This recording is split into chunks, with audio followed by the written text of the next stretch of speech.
wabarakatuh. Salam sejahtera untuk kita semua. Apa kabar anak-anakku semua? Tentunya kalian pasti sehat ya.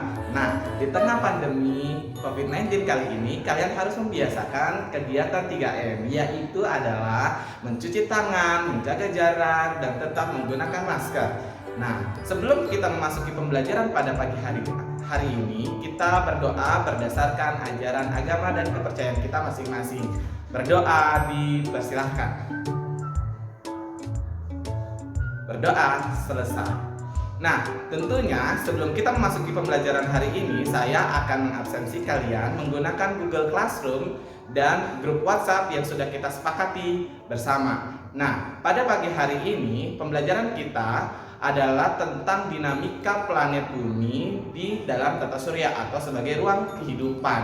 Nah, tujuan pembelajaran kita pada pagi hari ini yaitu kita menggunakan pembelajaran dinamika planet bumi ini, yaitu adalah tentang bagaimana kita mengenali sistem tata surya. Nah, sebelum kalian memasuki pembelajaran kali ini, saya akan memperkuat pembelajaran kalian menggunakan PowerPoint berikut ini. Oke.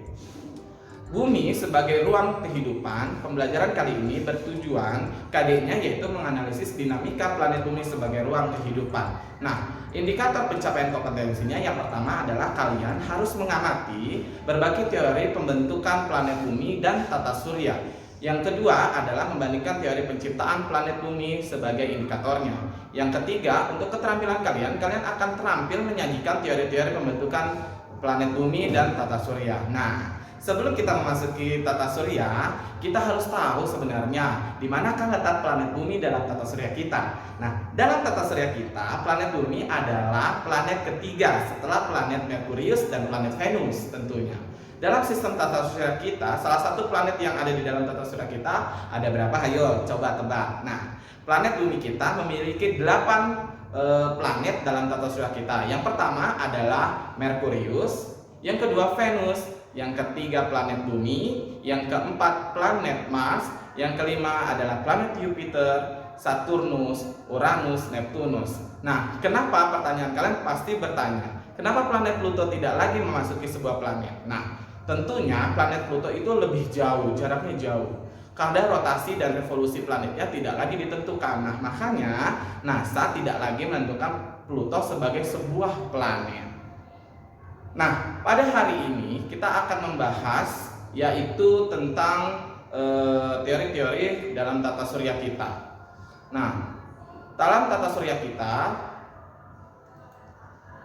apa itu sebenarnya tata surya? Nah, tata surya itu adalah sebuah sistem yang terdapat dalam jagat raya, terdiri dari matahari sebagai pusatnya, planet-planet yang mengelilinginya, termasuk planet bumi ya tentunya. Nah, yaitu termasuk satelit di dalamnya, asteroid, komet, meteor, debu atau yang sering kita sebut dengan nebula, kabut dan benda-benda lainnya sebagai anggota dalam tata surya yang beredar mengelilingi pusatnya, yakni matahari tentunya. Nah, mereka bergerak berdasarkan garis orbitnya atau garis edarnya masing-masing. Nah, tentunya pembentukan tata surya yaitu kita kenal dengan hipotesis atau teori yang pertama, yaitu hipotesis kabut, kedua hipotesis planetesimal, yang ketiga ada hipotesis pasang surut, keempat ada hipotesis ledakan bintang, dan tentunya yang terakhir adalah hipotesis Kuiper. Nah, pada saat ini kalian harus mengetahui apa itu hipotesis kabut atau nebula. Nah, hipotesis kabut yaitu sebuah teori yang dikemukakan oleh Immanuel Kant pada tahun 1775 oleh Laplace tentunya.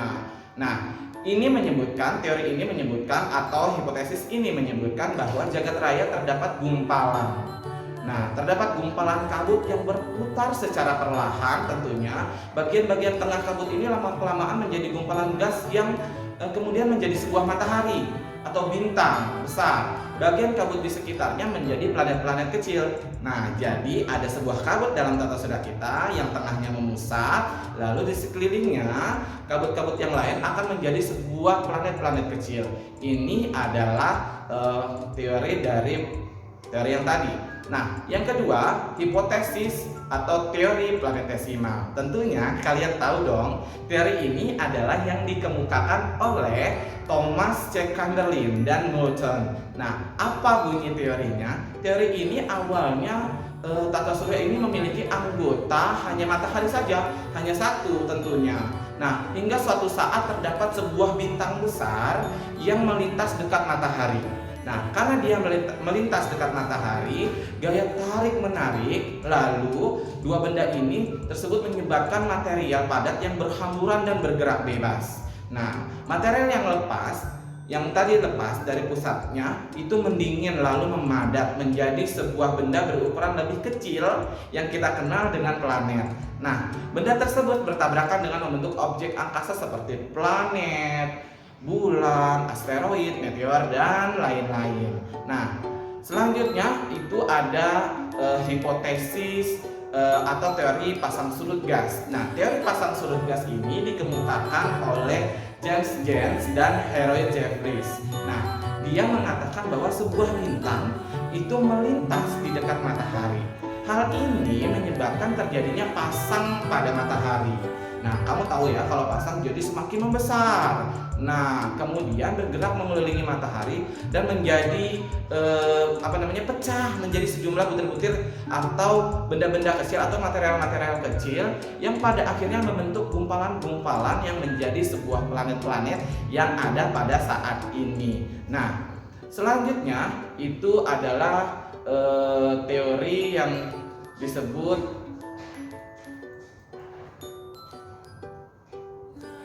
hipotesis ledakan bintang. Nah, teori hipotesis ledakan bintang dikemukakan oleh Fred Hoyle.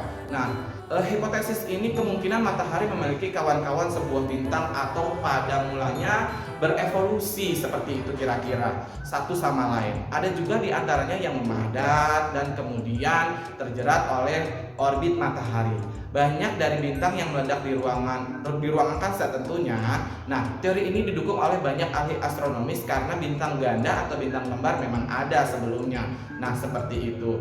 Yang terakhir itu ada hipotesis atau teori Kuiper. Nah, teori ini dikemukakan oleh Gerard P. Kuiper. Nah, seorang tokoh dari teori ini mengatakan bahwa semesta itu sebenarnya terdiri atas formasi bintang-bintang sebenarnya. Nah, menurut Kuiper, dua pusat yang memadat berkembang dalam satu awan antara bintang yang mengandung gas hidrogen. Nah, pusat yang satu ini lebih besar daripada pusat yang lainnya, sehingga kemudian memadat menjadi bintang tunggal yang kita kenal sebagai matahari tentunya. Nah, sampai di sini tentunya kalian tahu. Nah, kesimpulan dari hipotesis atau teori-teori ini tentunya kita mengetahui sebenarnya tata surya itu apa sih? Nah, tata surya adalah sistem yang terdapat di jagat raya yang terdiri dari matahari tentunya yang sebagai pusat tata suryanya.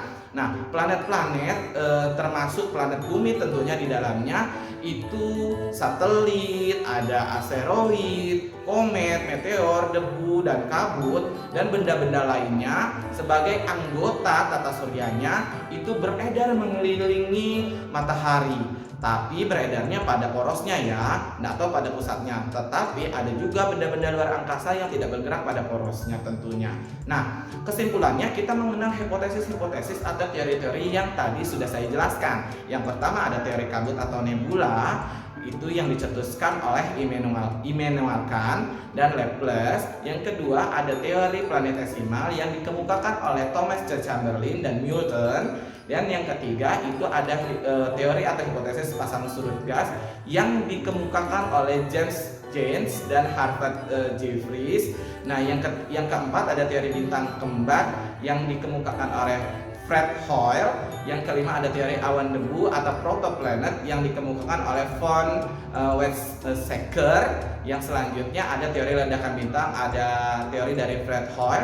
Yang terakhir adalah teori Kuiper yang dikenalkan oleh Gerard P. Kuiper. Nah, sampai di sini tentunya kalian akan tahu apa teori-teorinya. Nah, setelah ini kalian akan mengerjakan lembar kerja peserta didik yang saya sudah kirimkan melalui WhatsApp dan Google Classroom. Nah, lalu nanti setelah kalian mengerjakan lembar kerja peserta didik atau LKPD, kalian akan mengumpulkan melalui GCR atau Google Classroom. Nah, sampai di sini tentunya kalian sudah paham ya apa itu tentang tata surya dan teori-teori pembentuknya. Nah, selanjutnya kita akan melalui uji post test tentunya untuk mengukur sebagaimana pengetahuan kalian pada pagi hari ini.